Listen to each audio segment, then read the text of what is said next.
Hey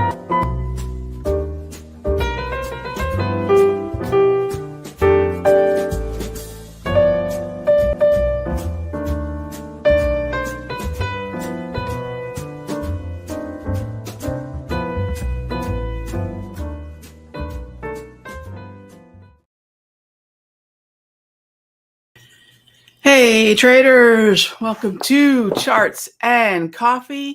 I know some of you are just rolling out of the special CPI session that we just had right here at the Simpler Trading and Facebook and YouTube and Twitter channels. Great to have you. Good morning if you're just tuning in. What did you miss? We had a quick short, and I do mean quick, grand opening, grand closing on the ES. The directional bias for the NASDAQ, you can take a look at the notes here, we're long. And so for those of you that are wondering, okay, Rog, the market was moved higher. Was there any entry to the long side with the CPI? There was not. There was not a confirmed buy with the tools that I would like to the long side. Was it the preferred side for the NAS? You can see here the last piece is directional bias. I would have liked to have gotten long NAS, did not get a chance to get long NAS. The only one that we could have taken a small position on was a quick fade of the move higher on the S&P, kept a tight stop. That was it. That was the morning. And you know what I did after that? Took my loss. I made a really nice latte. That's trading life, gang. There's too many traders out there. There's too many folks out there that are just talking about winning all the time. Gang, the best traders are really good losers, right? Really good losers. And that means we know where our validity is. And once that level is reached, it's never personal. And we just move on. That's it. So now I get to have a clean slate for the open, where I would expect an echo into the morning with this CPI. It was an odd CPI, gang, because as I was sharing with folks in the previous session, which by the way, you can check the replay of if you'd like, we were talking about the previous session and getting into some of the macro reaction. We're still looking at a Fed pivot in November, possibly in September, but year over year, as we have since July peak, and then year over year, that rate of change, if you take a look at it, has been stair stepping down. So the downward direction in inflation is not a new narrative. It's been that way when you look at the data. You might say, well, what data, Rog? Show me. Happy to. Head on over to something like a Forex Factory. Really simple. Take a look at the CPI year over year that came in at 4.9. This is a trend that's pretty darn established, right? We peaked in July of 2022, and you'll see just like a set of stairs heading lower. We've been there's your trend. There's your trend, and it's not a difficult one to pluck out. But what of the reaction at 8:30? Well, this is how the reaction at 8:30 is played out. What did we expect and what did we get? That's the trade. The trend is a different conversation that plays out on a longer time frame, whether that be daily, whether that be weekly. That's a longer term time frame conversation. All right. So there we go. Ultimately, you know, when we don't want to simply take the loss that's staring us in the face, and I get a lot of times either tweets or comments or questions after we do one of these sessions. Rog, you just took the loss. You didn't defend it or you didn't add to it. Nope. Binary. Either I'm right or I'm wrong, especially on hot zone trades where things can go really sideways, really, and I mean just bad. Quickly, take the small loss, gang. Take a loss when you can, not when you have to, right? It's never fun, especially in front of an audience, but that's the discipline of trading, because in my mind, I'm taking a small loss so I don't have to take a bigger one later on. I free my mind up, I free my capital up, I free my account up to trade the open. All right. Okay, so let's get into it as always. First come, first serve on the questions. Don't be shy. The 20 minutes flies by. So if you do have a question for me, ask it now so I have time to get to it. All right. So first up, Alex, thanks for putting in that question. 10 minutes before we started the show. Yeah, again, you can put the questions in, I believe, on YouTube, maybe even on Twitter. I'm not sure, before we actually start the show. All right. I think so. Anyway. All right. Alex asks, if neither my pre-market targets are hit, would I close my position before the open? If I had not been stopped out, would I close my position before the open? So I'm going to say it depends. So here's how it depends. Alex, if it's a loss, if it's an unrealized loss, obviously one that has not hit my stop loss, then I'll typically think about, let's just cut it, right? Take the paper cut and move on. I don't mind a paper cut. I don't want to lose a finger. You know what I'm saying? So I might just take the small loss and move on. If I'm pretty close to my profit target and I have an unrealized winner, all the more reason to go ahead and scale out of half the position, put in a break even stop, and then see what happens. So it's really, the reason I say it depends on which side of the ledger sort of that we're on, and controlling risk is always the number one priority, right? So thanks for the question. Next up is taking a look. Yeah, Entropic, I'll tell you what, when you have a pretty decent win rate, and I don't believe that a 50-50, I hear people, I get what they're saying about the math. People say, well, I could lose half the time and still make money because of my risk reward. I get that, right? And that's true. And if you crunch the numbers out, it's great to know that your win rate will allow you to basically reduce your trading skill to a coin flip. Gang, if I don't have a win rate on a strategy or a symbol that's at least 55%, I'm not going to do it. Why would I trade something where my skill set and my tools and my indicators and strategies give me no better than a coin toss? So it's good to have that as sort of the floor of, what's that saying? And where's my pen? Oh, I love this. James Clear. I don't know how many of you read Atomic Habits. Love this. And I know there's no possible way that's probably readable, but it says, you do not rise to the level of your goals. You fall to the level of your system, right? So I love that the bottom level of a system could be, I'm wrong half the time and I can win, and I could. But my argument is, why would I deploy that strategy, at that way? So I know that's a big lead up to your point, which is my win rate's usually about 65%. I don't like it falling below 55. And I know I'm probably taking profits too quick if it's over 70, 75. So it's right in usually the mid to high 60s. So that means that for every 3 to 4 losses, I know I've still got 6 wins coming. Probabilistically, no guarantee, obviously, right? We don't trade in the markets because we're foolish enough to think we have a guarantee, right? I know we have none of those folks in here. But in my mind, every loss brings me closer to a win because I'm going to win about 6 times out of 10. So I get pretty excited, right? And that's the way I look at it. Take the small losses, make a nice cup of coffee, and then just wait for the next opportunity. Everything I do, gang, maps to longevity in my career.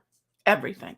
As I like to joke with my Sector Secrets Mastery folks, I want to be 93 on non-farm payroll Friday at my desk. Who the heck knows what in 41 years trading is going to look like? It's kind of exciting to me. I get so stoked.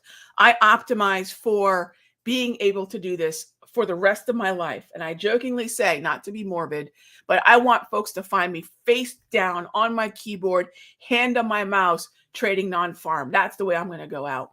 And everything I do optimizes for that possibility. I love this game. I never want to stop it. Yeah. All right. I appreciate that, iPod. I absolutely do. And that says more about you, my friend, than it does even me. So thank you. I appreciate it. But great mindset. And thank you. All right. EQ versus ES versus NQ pair trade of any kind.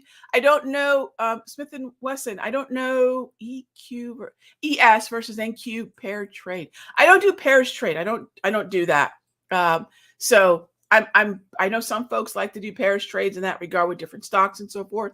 If I'm going to trade pairs, I'm going to go to the biggest market on the planet for that, and I'll trade currencies. But I don't personally do that, my friend. Thank you for the question, though. All right, Goog on the daily, you bet. Let's move on over to the daily time frame. Take a look at Goog. Now, this is the aftermath of that AI discussion. I did not even look to see what was discussed, because I know whatever's been discussed, we know whatever's been discussed is going to play out in price. I would like to get long Google, much like I referred to the NAS this morning, where I'm only allowed to be long. In Google, I'm only allowed to be long. It's a green trend, and it means that buy the dip, buy the 200, buy the DPMI, buy the propulsion. Those are all different choices in my mind. Would I like to be long? Yes. The soonest I can, the closest spot that I would like is about 107.25. Pierre? Yeah, that's what I would look at. All right. Next up, Kathy says, you are a riot. Yeah, I think, hopefully you all think that way. I love the community that we have. We are, I hope so. Thanks, Kathy. All right. Oh yeah, I knew what you meant. No, thank you. So yeah, I know what you meant. I just don't, I just don't play one versus the other. In fact, I like to trade them in the same direction. So one of the things I kind of did a little self criticism, right? Whatever, during that previous session. So look, if there's anything that I could have taken away from the pre-market analysis that I did before the hot zone came out, was if the NASDAQ is bullish, it's probably going to take the S&P up with it. And if I was using that NASDAQ as a filter, because the NAS was already in an uptrend, the S&P wasn't. And the S&P was below the line in the sand, the NASDAQ wasn't. So that contrast was a little bit of a warning to begin with. We discussed that briefly. But if I were to go back and say, you know, what's the most probable side for both the NAS and the S&P based on what the NAS was doing? Probably up. Even then, I still did not have a buy setup, which is going to happen sometimes, right? I'm happy for those folks who did. We'll find another way in. And that's the way I look at that. And ultimately, you know, remember this too. If you take a look at what a hot zone is, because we're getting a piece of data where a large group of traders could be right and they're buying the rumor, selling the news, or you have a group of traders who saw the initial move higher and they're going to play the momentum, which is cool too, just not something that I do. That's fine. Not every move is for every trader. And over 35 years, I've learned that there's going to be some folks who capture a move that I don't. And there's going to be plenty of moves that I'll capture that other traders don't. But a lot of times what happens is part of that allure of the new and shiny, oh, this indicator or this person or this strategy is how I'm going to turn the corner. I've never, ever found that to be true. What it is acceptance that the markets are going to do all sorts of things. Treasuries, currencies, indices, stocks, they're all going to do all sorts of things. And that some moves are going to be for me and some moves are going to be for other people. And that's it. You know, I think that when we see someone else had a big trade, immediately we think that means our trading style is broken, our strategy is broken, our indicators are broken. It's not, unless we get to follow that trader around and see if they got the wins that we got as well. And usually that's not going to be the case.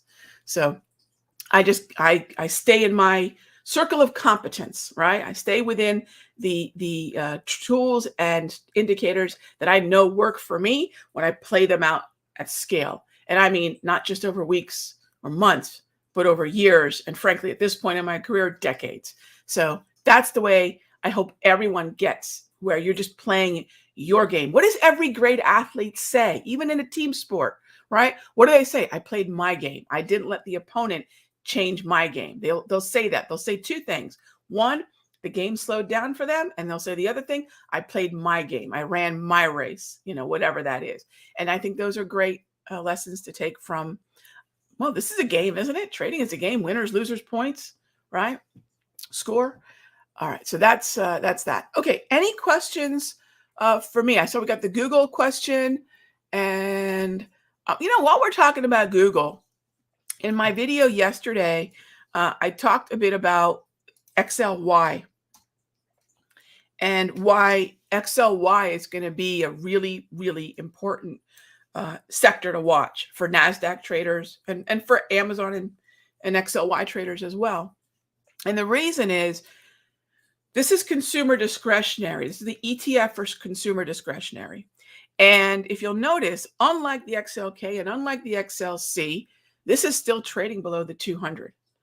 And unfortunately, that means it's the laggard. Well, if the high tide lifts all boats, and this really is overall if it is really overall risk appetite for stocks, appetite to get long, appetite to put money in the market and speculate on stocks. This has to break. Ideally, the NASDAQ is firing on all three cylinders, right? It's firing on the XLK cylinder, it's firing on the XLC cylinder, and it's firing on the XLY cylinder.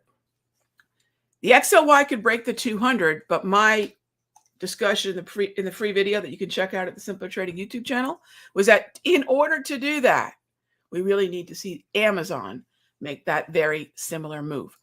And that is what we'd like to see. Now, after it breaks, if it pulls back, I'd love to buy that pullback. But I'd really like to see it establish above the 200 in a meaningful way, while the XLY also establishes itself above the 200 in a meaningful way. And that's just going to contribute to the already existing strength in the NASDAQ, right? So folks ask me, Rog, what's the path higher for the NAS? I mean, sure, it could be Apple and it could be Microsoft and things like that. But when the laggards get with the program, just imagine more fuel being put, kind of more coals or wood on the fire, just going to make for that more roaring fire. I need that Amazon and XLY in my analysis is kind of sector-driven, stock-driven analysis to be able to really lift the NAS at this point. Otherwise, think of it this way. It's almost as if the NAS is trying to run away and the XLY and Amazon are keeping it back. I mean, Tesla is too, but Tesla's been a mess. And the NASDAQ, frankly, does not need Tesla to make higher highs. Why do I say that? Because it's already making higher highs without Tesla participating. And so I'm not going to worry about Tesla. Tesla's a downtrend, but Amazon's the number one weighted stock in XLY. Tesla's number two. And so Amazon would be enough. Amazon would be enough. If Tesla participated, great, but we don't need it. We don't need it. All right, gang. Ultimately, what I do want to remember is at 200. So Pierre, great question. Is it a 200 EMA or SMA? It's a 200 exponential moving average. The difference between a simple and exponential is imagine taking 200 closes and weighting them equally, getting an average. Exponential weights the more recent closes with more importance. And I think cognitive bias, the recency bias, would dictate EMAs are probably a little bit more effective than SMAs. They're both effective, don't get me wrong, but I have found, I started off using SMAs, and I'd say the last 10 to 15 years, I've gone nearly exclusively to EMAs because of that cognitive bias of more recent data being just more the forefront of our mind, more reflection of what we're thinking. And I think EMAs do a better job of reflecting that bias. And furthermore, what I use, and this is a free tool. If you're in the Simpler membership, you have access to this. I've shared this in a number of the rooms. You can go grab this tool on TradingView. It's called Propulsion, and it's a staple on all my charts. It takes advantage of moving average crosses. So this is the 8 exponential crossing the 200 and interacting with price. And that's why those dots come and go rather than an exponential moving average that would always be steady. I don't want that steadiness. What I want is a self-correcting sort of smart EMA. And that's what those propulsion dots are. Again, you can go grab those free. Just go to the TradingView, search Propulsion, Simpler Propulsion, and you'll find this tool. All right. Thank you as always, gang.